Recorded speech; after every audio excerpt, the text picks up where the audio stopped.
మహబూబాబాద్ జిల్లా వ్యాప్తంగా 144 సెక్షన్ విధించారు. నలుగురి కంటే ఎక్కువ మంది గుమికూడి ఉండవద్దని, చట్టాన్ని అతిక్రమించిన వారిపై చర్యలు తీసుకుంటామని ఎస్పీ సుధీర్ రంగనాథ్ హెచ్చరించారు. బీఆర్ఎస్ మహాధర్నాకు పోలీసులు అనుమతి ఇవ్వలేదు. దీంతో బీఆర్ఎస్ ధర్నా వాయిదా పడింది. మహాధర్నాకు అనుమతి ఇవ్వకపోవడంతో బీఆర్ఎస్ నేతల ఆగ్రహం వ్యక్తం చేశారు. మహబూబాబాద్ ఎస్పీ క్యాంప్ ఆఫీస్ ముందు బీఆర్ఎస్ నేతలు ఆందోళనకు దిగారు. ప్రభుత్వానికి వ్యతిరేకంగా నినాదాలు చేశారు.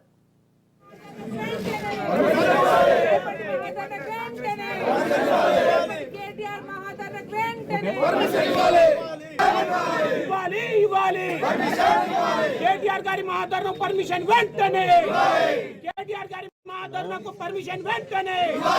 రేపు జరగబోయే మహబూబాబాద్ లో కేటీఆర్ గారి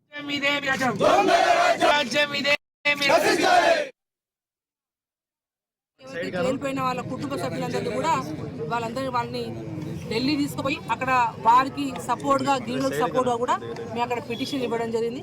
అక్కడ ఢిల్లీలో ఉన్నప్పుడే చాలా మంది మహబూబాబాద్ జిల్లాలో ఉన్న మాజీ సర్పంచ్లు కావచ్చు, ప్రజాప్రతినిధులు కావచ్చు, గిరిజన సంఘాల వాళ్ళు కావచ్చు, అందరూ కూడా ఒకటే మాట, ఇది గిరిజనుల సమస్య. కాంగ్రెస్ ప్రభుత్వం వచ్చినప్పటి నుంచి కూడా గిరిజనుల మీద వారి యొక్క భూములను దోచుకోవడం, లాక్కోవడం చేస్తా ఉన్నారు.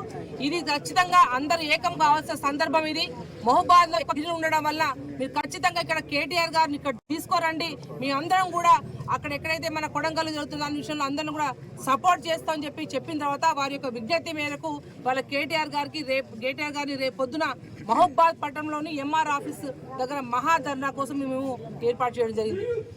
మీ పనులు మీరు ఏర్పాటు చేసుకోండి, ఖచ్చితంగా పర్మిషన్ ఇస్తే ఇది పెద్ద సమస్య కాదు అని చెప్పిన తర్వాత ఎస్పీ గారి మాట మేరకు మేము మధ్యాహ్నం కూడా రవీంద్రరావు గారు స్వయంగా ఎస్పీ గారిని కలిసిన తర్వాత గోహెడ్ మీ పని మీరు చూసుకోండి అని చెప్పిన తర్వాత మహబూబాబాద్ జిల్లాలో ప్రతి గ్రామానికి కూడా వారికి, ఎందుకంటే సమాచారం కేటీఆర్ వచ్చే సమాచారం కూడా వారికి తెలియాలి కాబట్టి అంత సమాచారం ఇవ్వడం జరిగింది.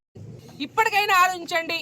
కాంగ్రెస్ యొక్క అధిక నాయకులతోటి, ముఖ్యమంత్రి గారు కావచ్చు, మంత్రులతో మీరు భయపడాల్సిన అవసరం లేదు. ఇది ప్రజాస్వామ్యం, అందరూ ధర్నా చేసే హక్కు ఉంది.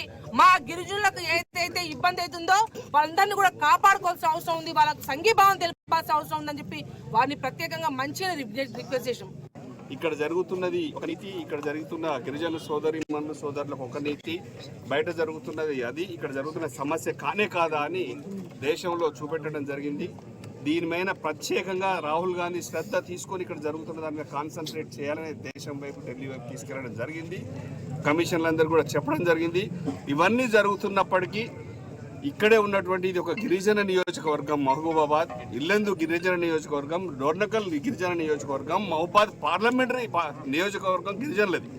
ఇక్కడ గిరిజనులందరూ కూడా ఏకతాటిపై వచ్చి సీఎం రేవంత్ రెడ్డి వేసే కొడంగల్ నియోజకవర్గంలో వాళ్ళ కుటుంబం కోసం పెట్టుకున్నటువంటి ఫార్మాన్ని అవసరం లేకుండా, అవసరం ఉన్న 14,000 ఎకరాల భూమి హైదరాబాద్లో కేసీఆర్ గారు తయారు చేసి పెడితే అక్కడ కాకుండా ఎక్కడెక్కడ తీసుకెళ్లి అమాయకులైన పేదల భూములు లాక్కునే ప్రయత్నం చేస్తున్నటువంటి దుశ్చర్యని, గిరిజనుల స్త్రీలను, మహిళలను, గర్భిణీ స్త్రీలను కూడా వేధించి కొట్టి అనేక కుటుంబాలు జైల్లో ఉంటే వాళ్ళకు బెయిల్ కూడా రాకుండా పోతుంటే, ఇప్పటికైనా కూడా ఒక ముఖ్యమంత్రి, ఇక్కడ ఉన్న సోదరులు, ఇక్కడ ఉన్న ఎమ్మెల్యేలు, ఎంపీలు, ఇక్కడ పక్కన వీళ్ళందరూ కూడా గిరిజనుల సోదరులు కాదా? వాళ్ళు గిరిజన ఎమ్మెల్యేలు కాదా? గిరిజన ఎంపీలు కాదా? మీ వాళ్ళకు జరిగిన, మన వాళ్ళకి బీసీ, ఎస్సీ, ఎస్టీ సోదరులందరూ జరిగిన అన్యాయం కాదా?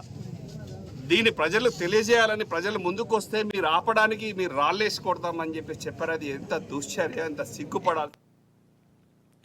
మహబూబాబాద్ జిల్లా వ్యాప్తంగా 144 సెక్షన్ విధించారు. ఇక ఇదే అంశంకి సంబంధించి తాజా సమాచారం మా ప్రతినిధి సతీష్ అందిస్తారు. సతీష్, చెప్పండి, ఇప్పుడు అక్కడ సిచ్యువేషన్ ఎలా ఉంది? పోలీస్ అధికారులు 144 సెక్షన్ విధించడంతో ఎవరైనా గ్రామంలో వస్తూ పోతున్నారా? సిచ్యువేషన్ ఎలా ఉంది? పోలీస్ అధికారులు ఏం చెప్తున్నారు? ఇవాళ ఈ రోజు బీఆర్ఎస్ పార్టీ ఆధ్వర్యంలో తలపెట్టినటువంటి మహాధర్నాకు పోలీసులు అనుమతి ఇవ్వడం లేదంటూ నిన్న రాత్రి బీఆర్ఎస్ నాయకులు హంగామా సృష్టించినటువంటి పరిస్థితి నెలకొంది. అటు మహబూబాబాద్ ఎస్పీ కార్యాలయం ముందు బీఆర్ఎస్ పార్టీకి సంబంధించినటువంటి నాయకులు పెద్ద మొత్తంలో ధర్నా నిర్వహించారు. అటు క్యాంప్ కార్యాలయం ముందు, ఎస్పీ క్యాంప్ కార్యాలయం ముందు బైఠాయించి ఆందోళన చేసినటువంటి పరిస్థితి నెలకొంది. ఈ నేపథ్యంలో మహాధర్నా నిర్వహిస్తే శాంతి భద్రతలకు విఘాతం కలిగేటువంటి అవకాశం ఉందంటూ పోలీసులు అనుమతి ఇవ్వకపోవడంతో ఎలాగైనా మహాధర్నాకి అనుమతి ఇవ్వాలంటూ అటు బీఆర్ఎస్ పార్టీ శ్రేణులు ఆందోళన ఉధృతం చేసినటువంటి క్రమంలో మహబూబాబాద్ జిల్లా ఎస్పీ 144 సెక్షన్ విధిస్తూ ఉత్తర్వులు జారీ చేశారు. నలుగురు కంటే ఎక్కువ గుమ్మికూడి ఉన్నట్టయితే పోలీసులు చర్యలు తీసుకుంటారంటూ కూడా హెచ్చరించారు. పోలీసు చట్టం అతిక్రమించే వారిపై చట్టపరమైనటువంటి చర్యలు తీసుకుంటామంటూ ఎస్పీ సుధీర్ రామ్నాథ్ కేశవ్ హెచ్చరికలు జారీ చేసినటువంటి పరిస్థితి నెలకొంది. ఈ నేపథ్యంలో ఎలాగైనా మహాధర్నా చేసి తీరుతామంటూ బీఆర్ఎస్ నాయకులు భీష్మించి కూర్చోవడంతో ఇటు 144 సెక్షన్ అయితే విధించారు. ఇటువంటి క్రమంలో ఎప్పుడు ఏం జరుగుతుందో అనేటువంటి ఉత్కంఠమైనటువంటి వాతావరణం అయితే నెలకొంది. అటు ఆ ధర్నాకు అనుమతి లేదు, ధర్నా చేయనిచ్చేది లేదంటూ పోలీసులు చెప్తున్నటువంటి పరిస్థితి అయితే నెలకొంది. Right, thanks for the update Satish.